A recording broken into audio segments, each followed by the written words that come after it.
So welcome so much for the DVCon workshop. So in this workshop, we're going to talk about hierarchical CDC and RDC closure with standard abstract model. The emphasis is on the standard abstract model side.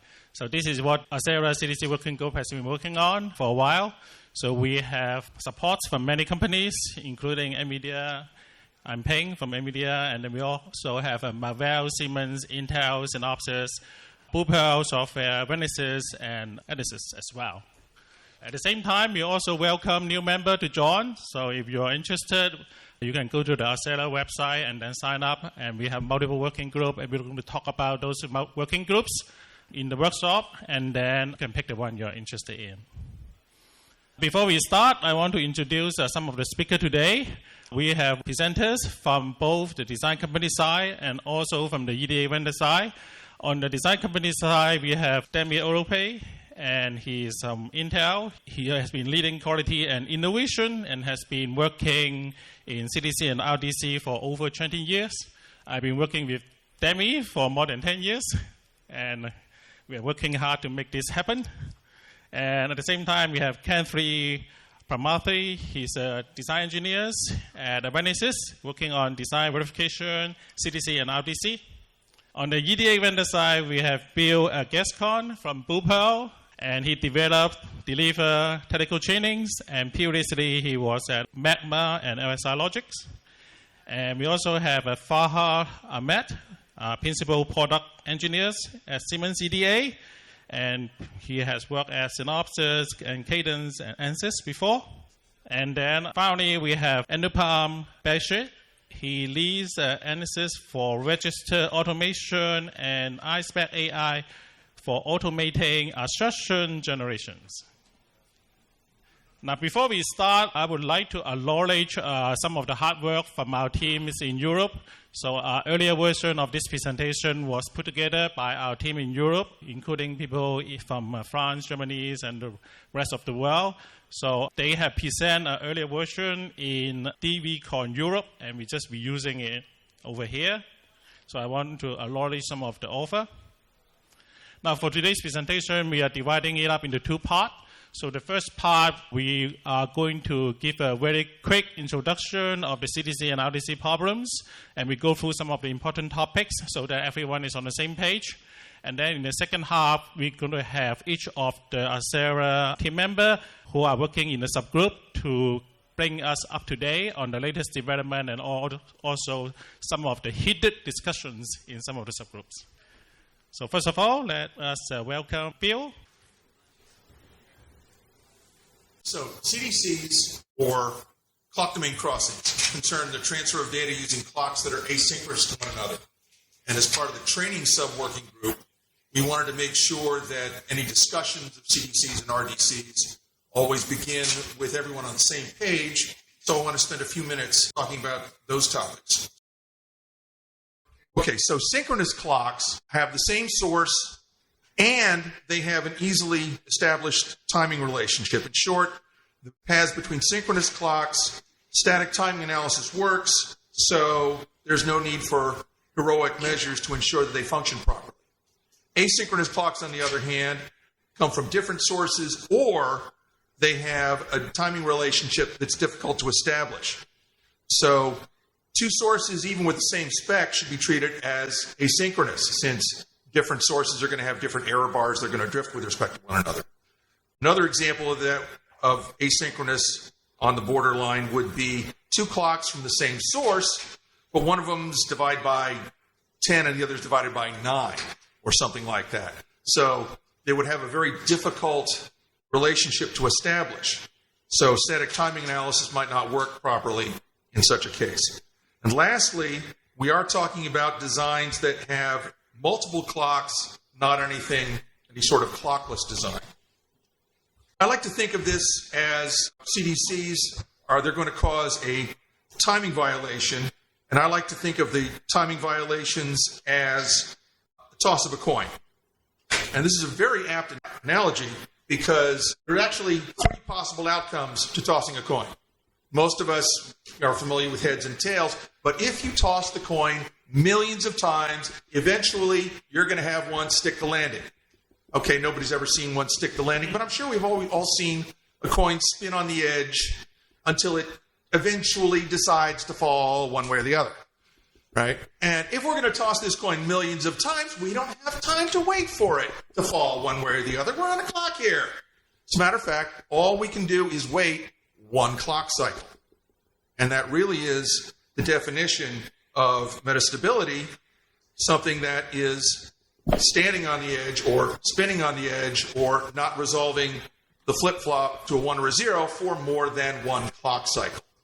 So for multiple bits, for a single bit, all we have to fix is metastability. There's two problems here. There's metastability and there's data coherency. For a single bit, data coherency is going to fix itself. Okay? It's either, we don't care if it's heads or tails as long as it's not on the edge. If you have multiple bits, you're essentially betting that multiple coins are all going to end up heads or all going to end up tails. That's a bad bet. Okay? So this is the essence of the problems we're trying to solve here. So there were three issues that the group identified as needing to be fixed, the first being metastability, as we said. So the receiving register holds on to an indeterminate state for longer than a clock cycle, like tossing a coin and having it land on its edge. The other is data coherency. So in this example, if we have two crossings from two different clocks, if we combine them, or if we have a bus, okay, this is the all heads or all tails problem, okay?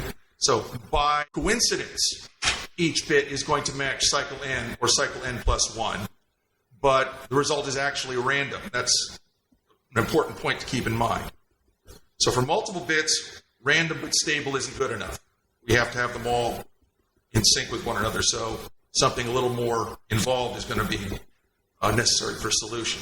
Third problem we identified would be glitches. This is similar to the multiple bit problem, except that we combine them within the first domain, right? So that bad timing is going to give us a glitch that we might clock into the second domain.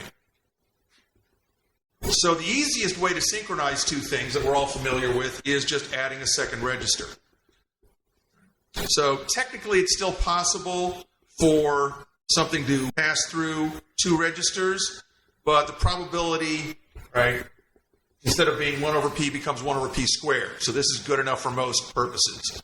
Some people, right, really want an even better solution, so they add a third register so it's proportional to 1 over p cubed. The exact equation is provided there.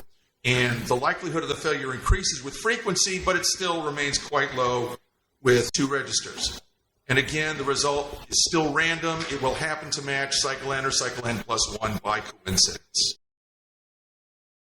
So with multiple bits, as we said before, right, multiple bits change on the same cycle, we cannot use simple two-register solution. So this is for multiple bits that change. So two registers will work if the data is quote-unquote gray, meaning only one bit changes at a time.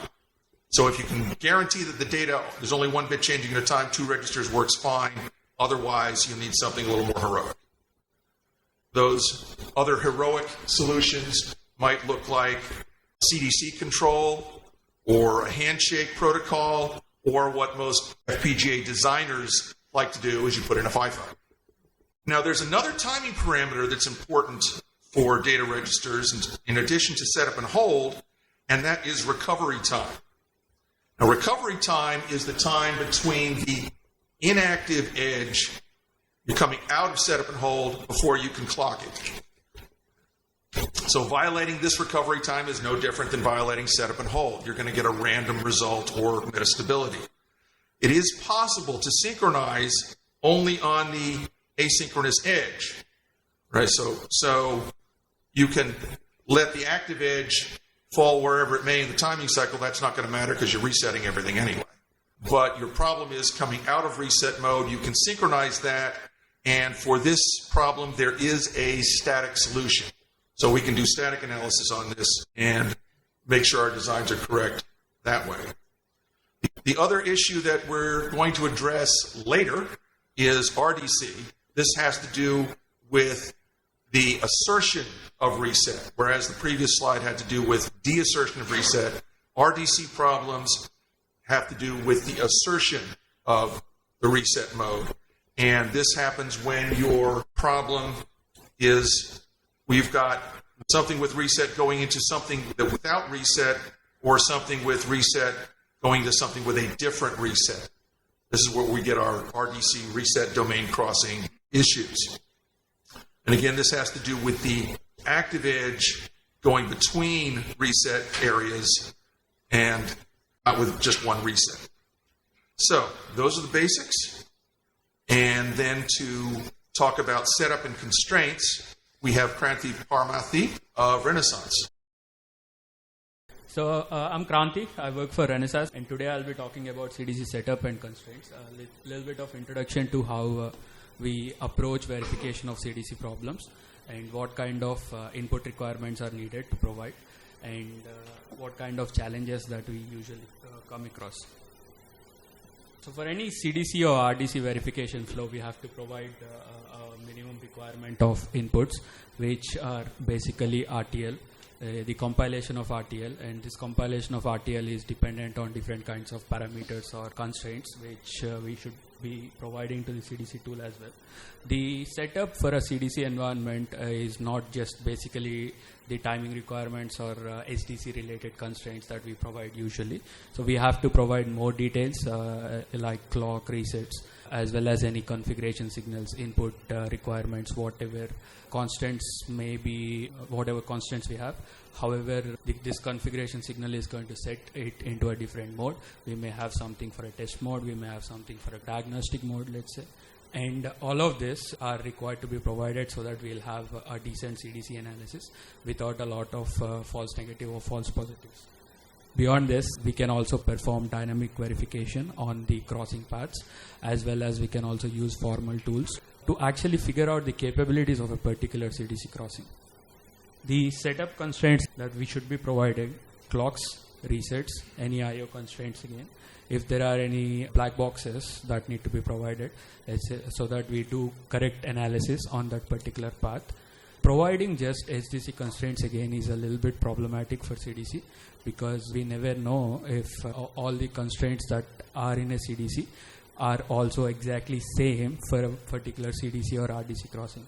So when we do this, we have to take a look at the constraints and be sure that for whatever environment we are performing the CDC or we are performing the RDC, that these constraints needs to be matching.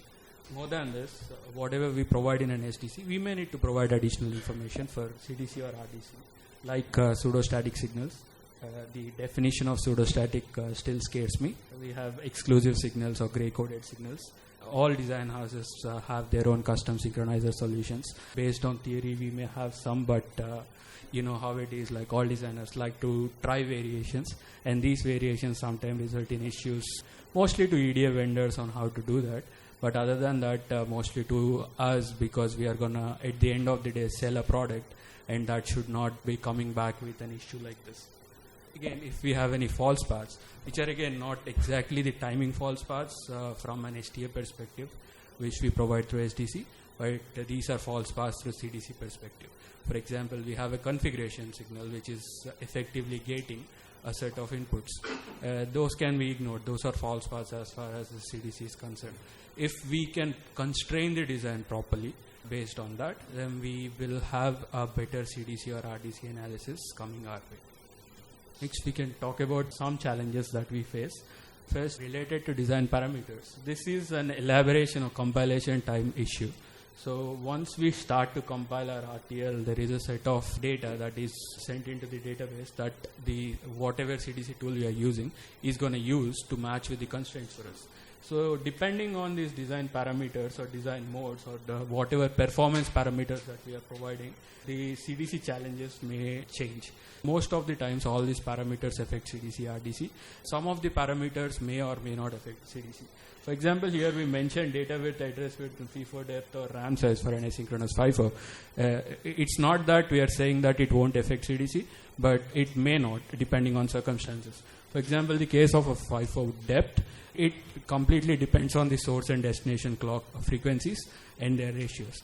So there may be a design or a black box with a FIFO with a depth of n, and that n may not be sufficient for us to transfer the data from one domain to another. In that case, yeah, it's going to cause problems. But do we classify it under CDC or do we classify it under design? That's a different scenario. But still, it may affect our CDC results, so we should always be careful about it. And after the design parameters or anything related to elaboration time are provided, the abstract model that a particular CDC tool generates may become driven by parameters. So it may not always be the case that we want it to be like that. So we should also be careful regarding that. The second is configuration signals. So we may have a lot of configuration signals going into an IP, and they can be going in different scenarios. For example, they may be coming from a different IP and going into one. They may be coming from a fuse block and then being read on every POR. So depending on how a particular design is done and how these signals are utilized, we may come up to a scenario where most of these signals may not change after a certain time. Or they may change, but they change and they are sampled so late that they effectively do not transmit meta stability because of this difference in sampling time. However, all these are assumptions that are inside a designer's mind. They have to be translated or be told to the tool. So how do we tell the tool that this is something that is going on? In most cases, we tend to go and see if a tool figures it out. If it does not, at the end we see it's a violation or it's not a violation, let's just waive it. There are many different issues that we may run into when we decide to waive something. I don't like waivers, so I'm very biased against it. I absolutely hate waiving anything. So first, it should be such that if we are arriving at a situation where we have to waive something, we should also be able to constrain the tool that, okay, this is going to be a safety. So waivers, and when we start providing lots and lots of waivers, so we effectively confine ourselves into maintaining a different file that may or may not move ahead or get transferred between teams or between designers. And each designer may look at it in a different way. A lot of issues will come whenever we're using waivers. So we should be really looking at all the waivers or what kind of waivers we are doing. And in any case, I would recommend not to use waivers, but it again depends on whoever is running the team or whoever is designing. And when we start inputting waivers more and more, the abstract model will get again corrupted based on the waiver and may become waiver specific. This is the end of my part. I'm going to welcome our colleague Farhad, who is from Siemens, to talk about structural CDC and CDC RDC hierarchical flow. Thanks, Kranti. Good morning, everyone. My name is Farhad Ahmed. I represent Siemens EDA. I'll be talking about the basic of the CDC and RDC structural analysis. I'm not going to go into details. I'm just going to give you a high-level view of what the structural CDC and RDC is.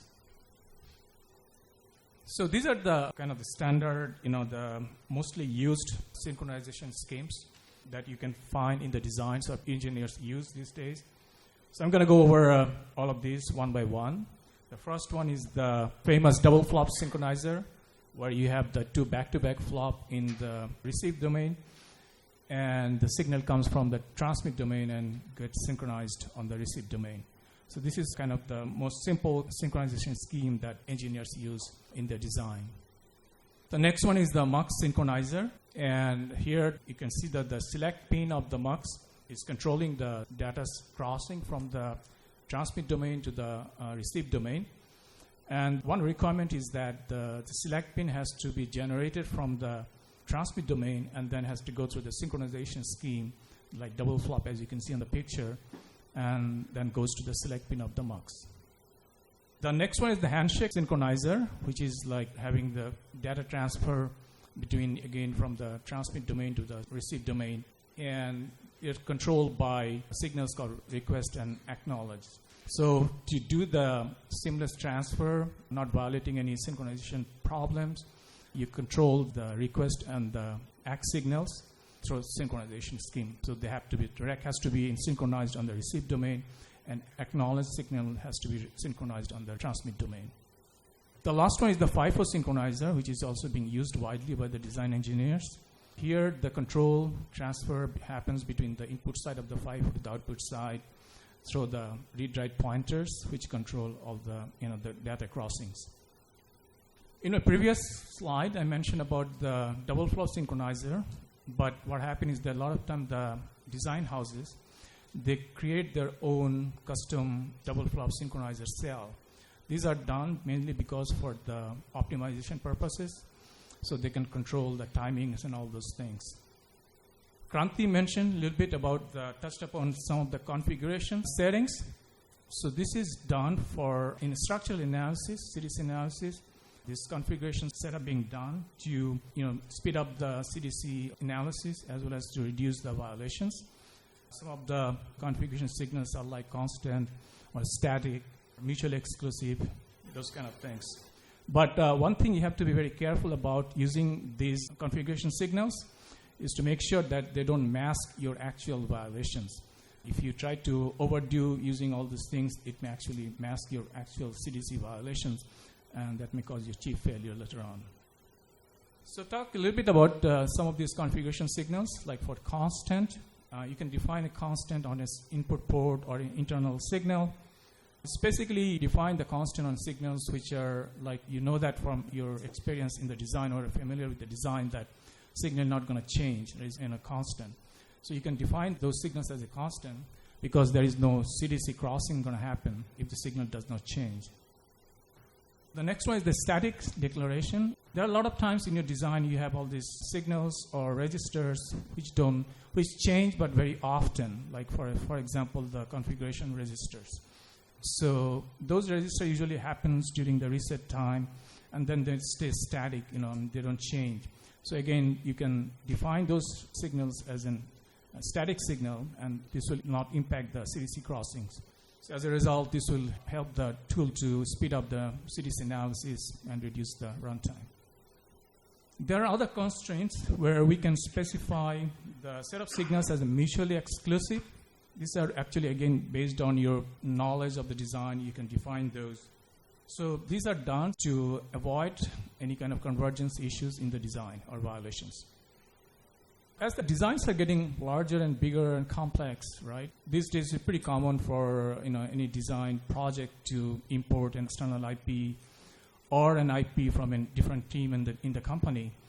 And a lot of times some of these IPs may already have some signals coming out from those IPs are already synchronized to a certain receive domain. So you can define the externally synchronized also during your CDC analysis, again to help you reduce the runtime and also reduce the noise in the CDC analysis.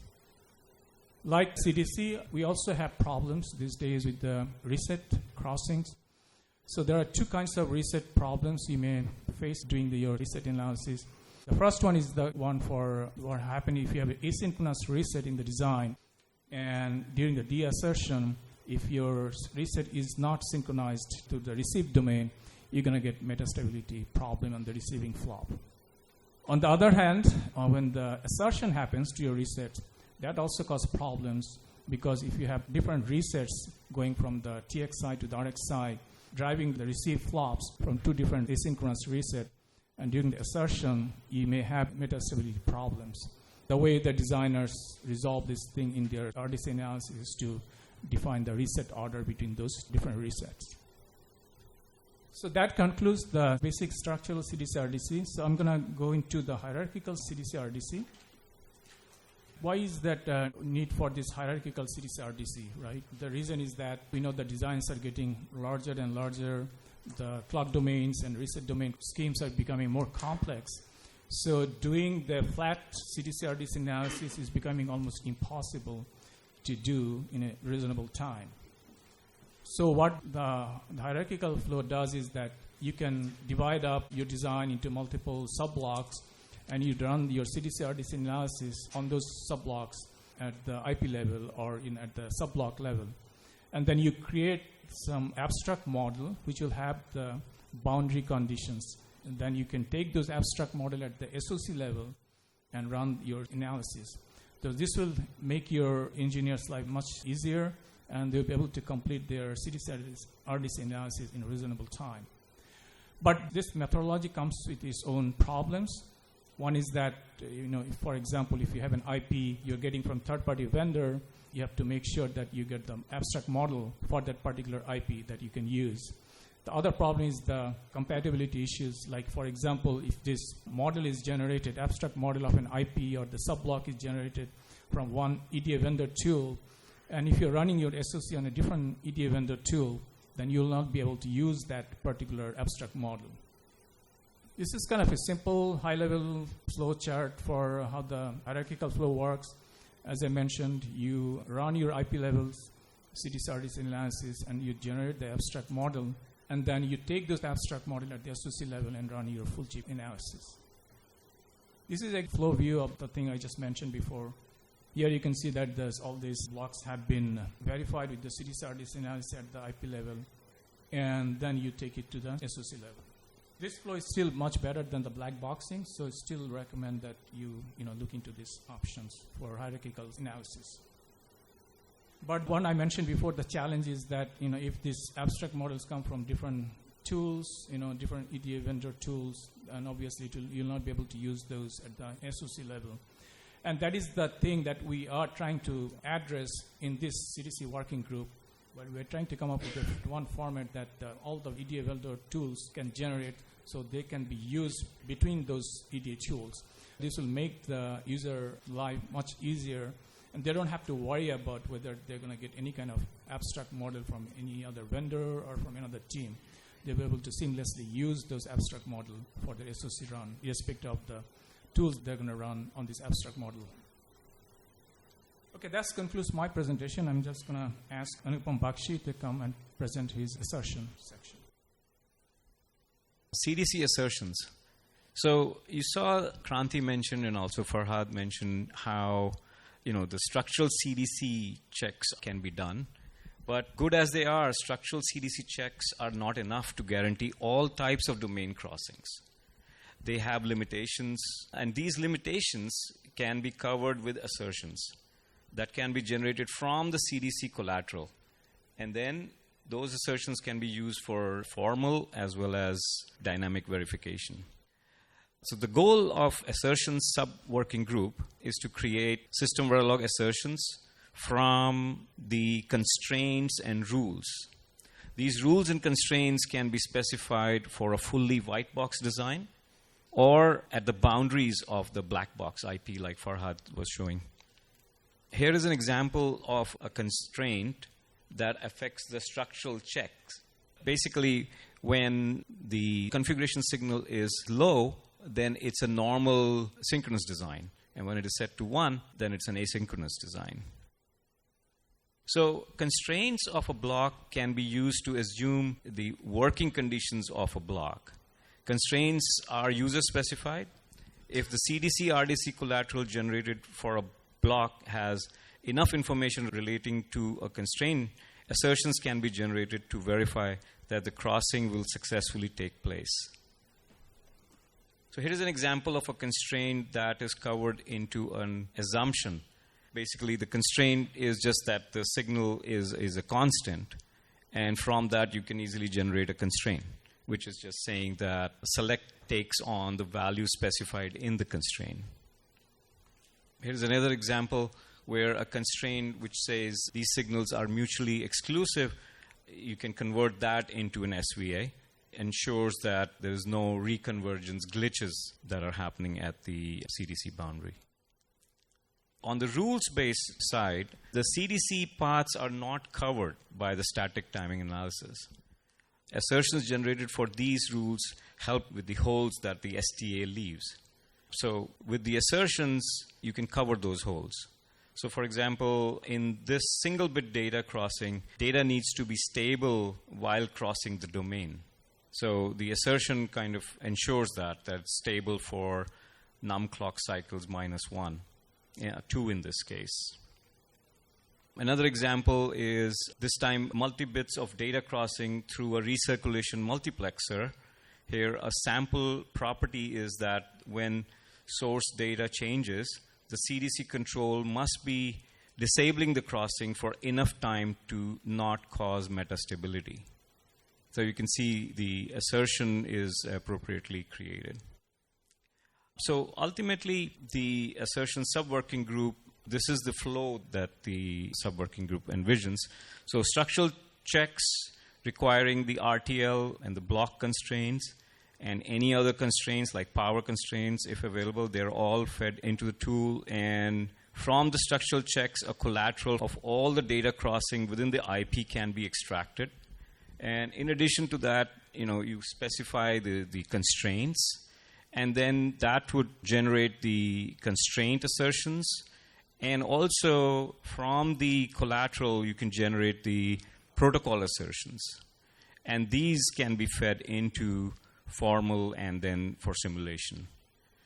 So the idea is to come up with a set of recommendations for SVA, and that's what the committee is working on. Okay, so next is Accellera CDC Working Group deep dive into more details. Okay, thank you very much. So we have completed the introduction sessions. So for the next session, we will focus on the Accellera working group, and we will have representatives from each of the working group to give us a quick summary of what is going on and what's the latest update. But first of all, we will start with Demi. Demi is the chairperson of the whole working group. Thank you. I'm going to first say a few things about three things that my previous presenters mentioned that I just want to emphasize. Kranti said something that made him my hero today. Anyone who says, I don't like waivers, automatically you qualify to me to be a hero. So, easy way to impress me. You don't have to buy me lunch. You don't have to give me a promotion. Just don't like waivers.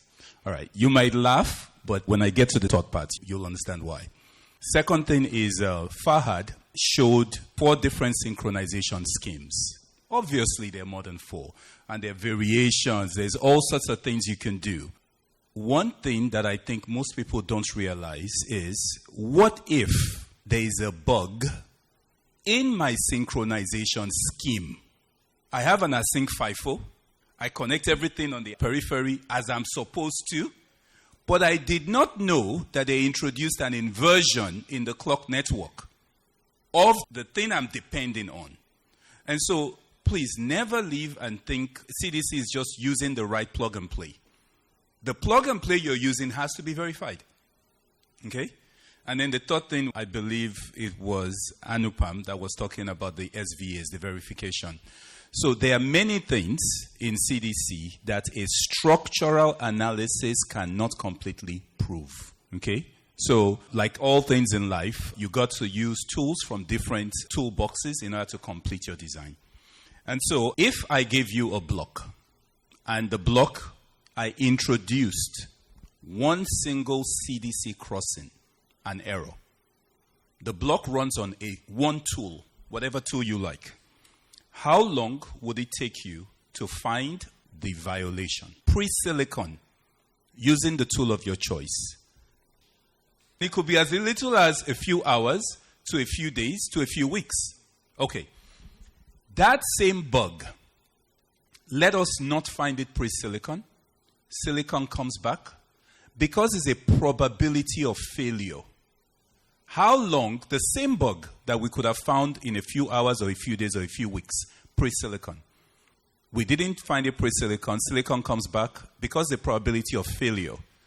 We run a test 1,000 times. The test passes 997 times. We sell the part to a big company. They populate a 1,000-node system with what we sell, and within minutes they will find that same bug. Then they ship it to us and say, it has a bug. It always hangs. How long before we find? We don't have a 1,000-node system. How many of you build chips and you have a 1,000-node system to test it before you sell to your customers? How many of you, when you build chips, you test every single chip before you sell to your customers? How many of you, even for the few chips you test it for 7 hours, 7 weeks? Nobody. That same pre-silicon problem that we just talked about will take months to find post-silicon. I will spend some time here now just kind of walking you through why we need a standard and what we're doing in the standard. And so, What's the problem? So, in my years of doing CDC, I have seen design systems, design companies move from, you know what, we design the whole chip. Every line of code is owned by this team. Okay? The entire chip. We've moved from that, I call that monolithic design style, to an IP SoC style where, you know what, we're going to buy N number of IPs from company A and we're going to design the rest. Okay? But there are a few select sources of IP that we buy. And in fact, part of the selection is we negotiate on what tools we use. You know what? I'm going to buy from company X, and company X uses the same tools I do, so I know what to expect. I understand the interfaces. When Fahad was talking about the hierarchical, the collateral matches what I expect. All good. But we're moving to a place where if you're going to differentiate your product, you're going to have to buy IPs that you need from whoever has it. And those people will not use your tools. They will not use your flows. When we get to that world and we do not have a standard, how do we pass collateral and solve the quality? I want to catch it pre-silicon. And the timeline. Okay, so let's talk about some options. What happens if I have to buy IPs from 7 different companies, all using different tools? What are some of the options I can use to guarantee quality? One is I can buy the IP, get their collateral. I can't use it. So I have to regenerate collateral by rerunning their IP with my tools without knowing their design. Do you know how many wasted time and hours and effort that is? Okay. I say, you know what? I don't have the bandwidth. I don't have the time. I don't have the money. Let me just take their stuff and black box it. Integration errors is one of the biggest sources of bugs. And not everything you need to know about the integration is in the integration guide, by the way. Right? And so some of the techniques we have today are insufficient to guarantee quality and time to market. And so, what if we had a standard? Just like today, if I buy IP from anybody and they tell me the IP I'm buying is in system Verilog, I have no concerns. My simulator will work on it. And they tell me, oh, they have a UVM, OVM validation collateral. Perfect. Because we have standards. But in the area where it's the most expensive escape we have, let me say it in a different way. If my escape cost me a few days because I catch it pre-silicon, that's expensive. It's man hours. But what if my problem only shows up on silicon when I get the chip in the lab and I have to respin? It's no longer n number of hours or days of an engineer's time. It's now new silicon mask plus the hours, right? Just think about it. It's so much more expensive. CDC is not even that. If I miss the level shifter, immediately I do my test in which the voltage differential exposes the part. Every test I run will fail, right? But when it comes to CDC, I run 1,000 tests, 997 pass. I sell it. They pay me millions of dollars. Then they find the bug. Then they return it. We're not even talking about the man hours. We're not talking about the silicon respin. We're talking about reputation. We're talking about litigation. They could not make their delivery. The cost explodes.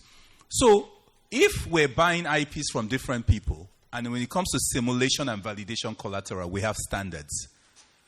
And all of this could have been caught in the first or the second. And the one that escapes to the third type of failure, we have no standard for. It makes no sense. We need to get better. All right. So moving to the next thing. Just to introduce you very quickly. So what are we doing in Accellera CDC working group? So we launched in September 2022 to do a pre-working group, which is to evaluate, do we have a need? Are there enough companies that say, yep, this problem, we also see it. At that time, I think we had 18 companies, 57 participants. I don't remember the exact numbers. But we got approved with the pre-working group to launch January of 2023. As of last week, we had 24 companies involved, 124 members.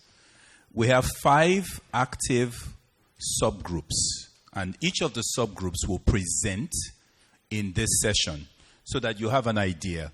My hope is not you leave with a, yeah, they're solving my problem, but you leave with a, how can I contribute to making sure the problem not only addresses what I see, but what others see. If you're Accellera members, you can join. If you're not Accellera members, when we release public releases, there'll be 3 public releases, and I think I have the dates there. You have a chance to review it and provide feedback. If we solve the problem only for Accellera members, we have failed. So please, all of this is to get you interested and get you to step up. Timeline-wise, version 0.1 was released October 2023. Every public release has a 2-month public feedback window. So December 31st of 2023, we close the window. We have an internal version that is being revised based on all the feedback and additional development. We call that version 0.2. Version 0.3 that is going to now focus on CDC properties, and you'll see those properties in a few minutes when I start talking about the subgroup work. It's planned to be released in June. You will also have 2 months of feedback, May, June. And then the final one, December, again, 2 months of feedback. And we hope to wrap it up in 3 months and release it sometime between March and June of next year as the final LRM. So now I'm going to talk a little bit about the scope. The scope basically says we need to create tool-agnostic collateral. It shouldn't matter what CDC tool I like. Pick your tool to match your design complexity. Pick your tool to match your design expertise and style. Use any tool you want, but as you take all these various IPs and various tools and you roll them up together into a product, it shouldn't matter where they come from. You should have tool-agnostic collateral you can roll up. That's the point. And as we do this, we need to make sure that it supports hierarchical, obviously. We need to make sure it is human-readable, machine-passable. It is LP UPF compliant, multi-mode or multimodal, multi-parameter, multi-instance compliant. It covers a majority of common interfaces. We wanted that to cover every interface, but reality dawns in, right? And then, of course, structural analysis is not sufficient to prove correctness. You also need assertions, whether they are formal or they are simulation-based. And then there are always going to be design styles that have slight variations. Whatever we do must also work for them. So, for example, if FPGA says, hey, as part of our FPGA design, we create libraries, and those libraries are CDC collateral. We must do it in such a way that when they create those libraries, they can create the tool-agnostic collateral as part of that. Another one can say, you know what, I'm an analog block, and even though I take a clock and a reset, I have a mixed mode simulation view in which I want it to look like this. There's an if-def. It should work for that too, right? So just make sure that what we're doing is not siloed, all right? If you can think of other parameters that we should factor into the scope, letting us know soon is better than later.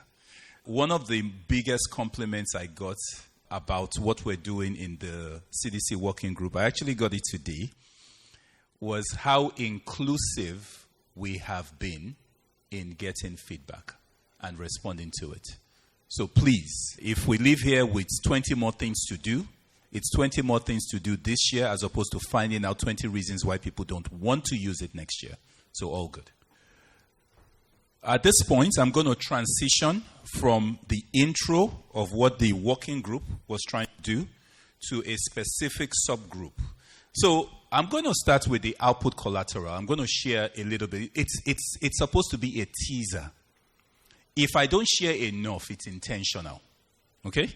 All right. So in the output collateral, the goals of the output collateral is to create attributes that help analyze CDC and RDC blocks. Those attributes must be sufficient for a certain number of industry standard interfaces. It will not cover 100%.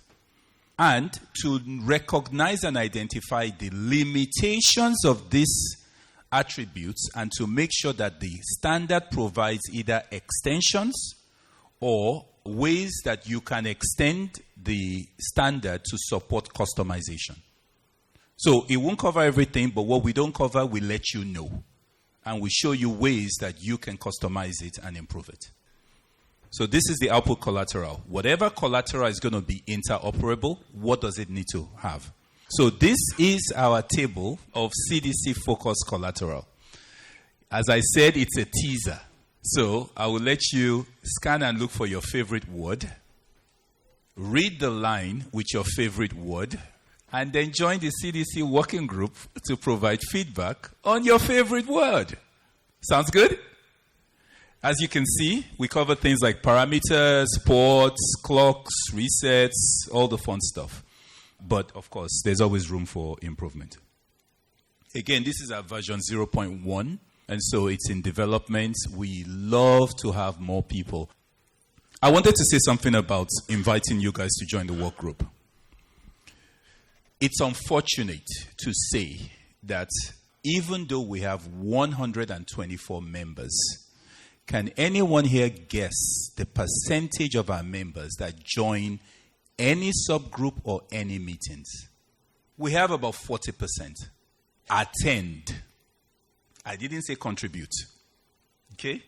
Of 124 members, about 48 to 50 attend something. Only about 12 to 15 actually actively contribute. When I'm inviting you, I'm giving you permission to not just come and hear what's going on. There's an African proverb, if you want to go fast, go alone. But if you want to go far, if you want to have greater impact, if you want to have greater adoption, go together. So yes, we're sacrificing speed, but it is intentional. Okay? All right. So you got your teaser. I'll give you one more teaser. So I showed you the table on the page before. This kind of shows what will that look like. And so for a certain output port, we would have a parameter called direction, a parameter called type, a parameter called associated clocks from, and a parameter called control. So the things like that. So the parameter can be used to describe certain things. We have structures, inputs, outputs, all that stuff. All right, I do want to talk about the whole go together isn't seamless. Isn't without friction. Okay? Not every time do we agree on how to solve a problem. Some topics are heavily debated. You know, we have a voting system, we have all that kind of stuff. So I want to talk about one of them. And so, of course, this is CDC, and you have multiple clocks, and we have to represent them. So in the spirit of using what exists, there is a SDC synthesis design constraints. We said, let's just leverage as much of existing standards as possible instead of recreating stuff. So there is a constraint in SDC called set clock group. And that's what we started with. But there was a huge debate about if I do a set clock group, the default behavior of a set clock group is if you didn't explicitly specify something, it's assumed synchronous. Think about that. You introduce an asynchronous domain into CDC, and your collateral just assumes it works with everybody else, which is the opposite of the bug-finding behavior you want. And so we had a long debate of, okay, we want to reuse existing standards, but its default is opposite what we want.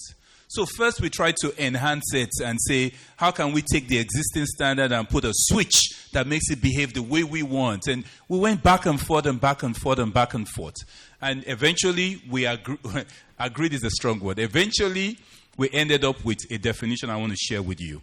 In this definition, I'm going to show you 4 different configurations. In this configuration, I have 3 clocks, CK, GCK0, GCK1, and all of them are synchronous to one another. Okay? And so, we introduced a new constraint called set CDC clock group that basically think of it as domains. How many domains in this picture? 1. And so, that's your command. Single domain. What if you have 2 domains? Basically, CK is asynchronous to the GCK0, GCK1 group. But the GCK0 and GCK1 are synchronous to one another. In this place, you have 2 domains. So, the constraint is domain-based. You can give it a name if you want. Okay? What if they're all asynchronous to one another? Okay? You define them individually. And the fun discussion happened with, what if GCK0 is derived from CK and has a clear synchronous relationship, like a 4-to-1. And GCK1 is derived from CK and has a clear synchronous relationship, a 5-to-1. And you have everything you need for those, but GCK0 and GCK1 are not synchronous to one another. So how many domains do you have here? If you have the answer, you have better knowledge than 124 of us, even with the mathematicians and the statisticians and the blah, blah, blah. And so, you can see in this specific example, if you look at the constraints, you can see CK exists in both definitions.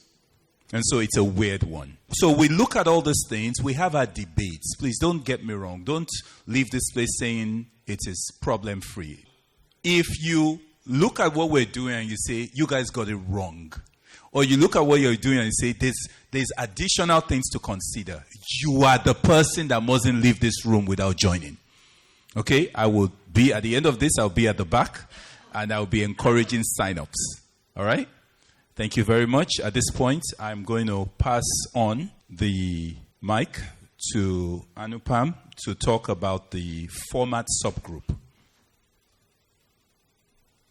I'm here to speak about the format subgroup.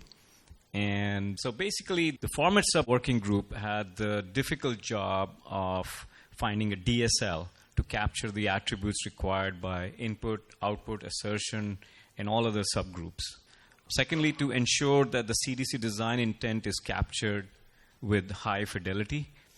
And so the methodology that we came up with was basically consider all the options that were there that are prevalent, IPExact, Tickle, Excel, JSON, and find out which format fits the bill. Determine pros and cons of each of them, and then go to the entire CDC work group, not just the subcommittee, but go to the entire CDC work group for approval. So everybody is involved. So a limited feasibility study was conducted for CDC, wherein multiple IPs connected with AMBA interface to create a subsystem was taken, and that design was used across 3 different vendor tools, but very limited support was taken from the vendor. And what was found was that 99.5% of what was identifiable in a flat run was also identifiable in the native abstraction. Basically, the various vendor-specific things were captured by the XML, 99.5% of them. So that was a good feasibility study. So there were 2 distinct requirements for the subgroup. The need of describing the IP and the need to integrate the IP. So, when you're talking about describing the IP, you have a static or semi-static behavior. And IPExact is the industry standard for IP definition and packaging. So a lot of attention was given to IPExact. And this really is used by IP and product companies, the IP exact. For integration of IPs, it's a dynamic environment which requires programmability of the CDC definition. So things change at the system level. And in this case, TICL is the preferred and widely used industry standard.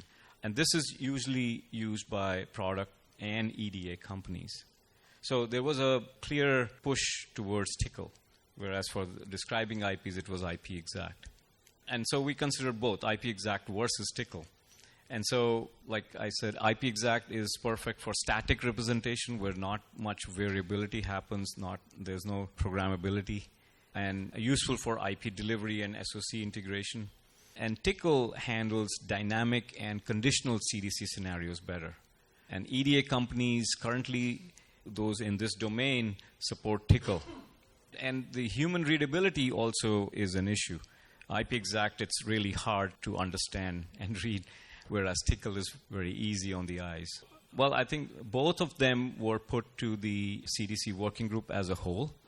And the committee decided on both.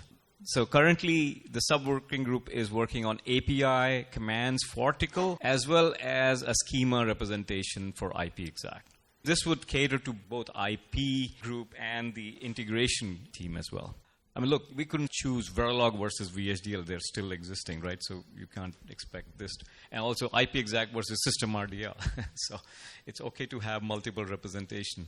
So the idea is that once the IP exact schema is fully defined, it will be submitted to the IP exact standardization committee. And just like Power went through the same phases. Power is now included in IP exact. So hopefully CDC work would also be included in the IP exact standard itself. Going forward, we envision EDA companies to provide the transformers between TICL and IP exact and to or from their own vendor-specific formats as well. So it's more burden for the EDA companies, but for the consumer, they would have a choice whether they want to use IP exact or TICL. The standard that we are developing will be tool agnostic, obviously, that Demi mentioned earlier. There's no favorites. This will provide flexibility to IP providers and IP integrators. The format will be part of LRM in March-April timeframe, and at that point, it will be available for public review, and we welcome all of you to provide feedback and, like Demi said, join in. With that, we'll go to the assertion subgroup. Thank you, Anupam. So you can all imagine how our faces looked like when this vote came up to be TICL and IP exact. We were completely expecting, it would have been so better if it was just TICL or just IP exact. Now we have to look at both of them. But we can chalk it off as beauty of democracy. So the assertion subgroup, part of the CDC working group, Ping and I, we share the responsibility of deriving extreme amounts of pleasure from the happening of this subgroup. And I'm not saying this metaphorically, it's so fun, because out of 10 people, 5 people will say, why do we need assertions for this? And 4 people will work on something, and after 1 year, they'll come all the way around and say, what exactly are we doing? Why do we even exist? This group is really fun in that aspect when it comes to verification of a clock domain crossing path or a reset domain crossing path, because we assume that a CDC architecture is good, and it's never thought that this is going to be bad, or it's never approached in a way that there are n number of ways this can go bad and why we are not looking at it. So our main goal is to provide an addendum to whatever standard we are coming up, and it is based on the output collateral that is going to be proposed by this particular initiative. So far we have, for writing assertions with different kinds of information which are related to the clock periods, and as well as any crossing architecture that we have. Based on this, whatever collateral we are going to get, the collateral will have enough attributes or definitions to where an EDA vendor or EDA tool can go pick up those attributes from the collateral and automatically generate assertions to verify clock domain crossing architectures. Our intention is not to verify the structure itself, but the intent of the crossing. This is our scope, which we have rescoped and again rescoped And we have, I think, we will rescope once again in the future. But this is what we are working on right now. Our target is to try and study all CDC architectures from all possible verification strategies. And based on that, we try to provide a guidance on how to generate SVA for both formal verification as well as dynamic verification. This guidance is extracted from the collateral that this standard is going to provide. And we definitely want to follow or be compliant to LRM, latest LRM. So right now we are working on bifurcating into different architectures as well as concentrating mostly on block level peripheral I/O as well as simulation and functional SVA. In the future, we would like to target and work on power-aware SVA as well. At this point, I just want to mention an analogy. Working in this group is kind of like playing snakes and ladders.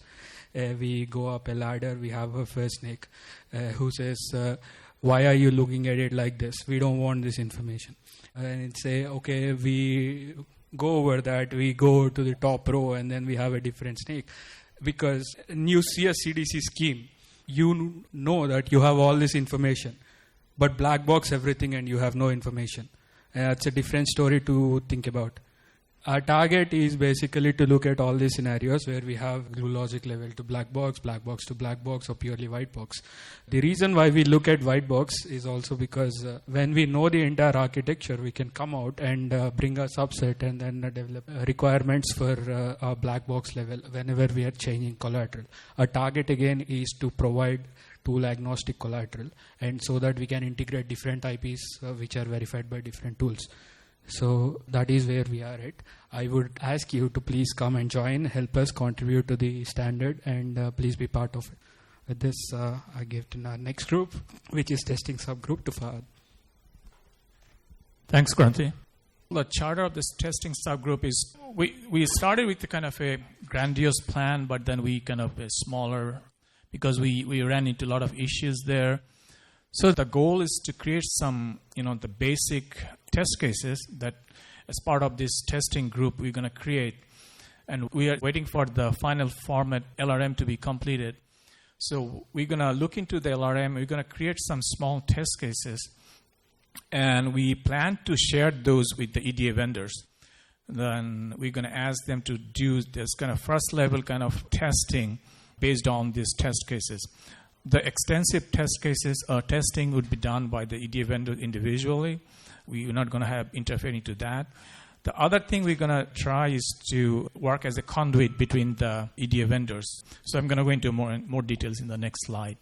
So that's the main goal. We have people in the subgroup like from Intel, myself, Siemens, then Kranti from Renesas, and then Synopsys, a few other companies, Marvell. So we kind of meet every 2 weeks, discuss what we can do, what would be the best way to provide all those test cases to get ready when the LRM will be out in 2025. There are two methodologies we are thinking about. We are still kind of exploring. The idea is that, as you can see on the top flow, is that when we create these small test cases, we're going to share with the EDA, say for example, EDA vendor A, and we're going to ask them to run, they take these designs, run with their native tool, whatever that EDA vendor is, create the abstract model in this new Accellera format. And they're going to also create their own native format that they kind of generate currently. And then they're going to compare those two results, to make sure that they get the same results using the standard format as well as that native format. The idea is that to make sure that the support they're going to implement to support the Accellera format does not break anything. It gives you this exactly same result that their native tool format will do. The other thing you can see there is a dotted line. So this is where our testing subgroup is going to come into play. We're going to create a repository on our Accellera site where the vendor A will provide their the abstract generated model using their tool so that can be transferred to the vendor B, and they will do the same kind of things. They will run the design using their native tool, native format, as well as they'll generate the abstract model. They also take the abstract model from the other vendor, make sure that all the results are, the same, the match. So that's the one methodology we are thinking about. The other one is that we are looking for some, the volunteers, like companies, design houses, IP vendors, where they may have multiple tools available in the company, and they can volunteer to run some of these tests using the tool and provide the feedback. So these are the two methodologies. So far, methodology 2 is becoming a little bit difficult because of some IP issues and all those things. So we are not sure we're going to pursue this methodology 2. So these are the main tasks this subgroup is working on currently. So I'm going to call Bill for the last presentation. I want to talk very briefly about the training subgroup. So the primary goal of the training subgroup is to raise awareness of the importance of setting this standard, as Dami outlined so well a few moments ago. We also want to provide generic documentation to let the CDC, RDC, IP model users understand the basics of CDCs and IPs and the hierarchical flow of the tool definition. And we want to present the hierarchical flow, the tool dependency issues, and the necessity of creating an interoperational CDC and RDC model. And finally, to provide an interoperational CDC and RDC model integration manual as the last step when everything is finalized. And since the message is much more effective when you have a mountaintop to shout it from, and prior to this seminar, as we mentioned earlier, we presented this at DVCon Europe, and we're also targeting to present a form of this presentation at other DVCons in Japan, India, China, Taiwan, and again in Europe 2024. We're also looking at DAC 2024, DATE 2025, and VLSI conference in 2025. All right, so there's also a website. If you're interested, you can go there and sign up. So thank you so much for all the presenters.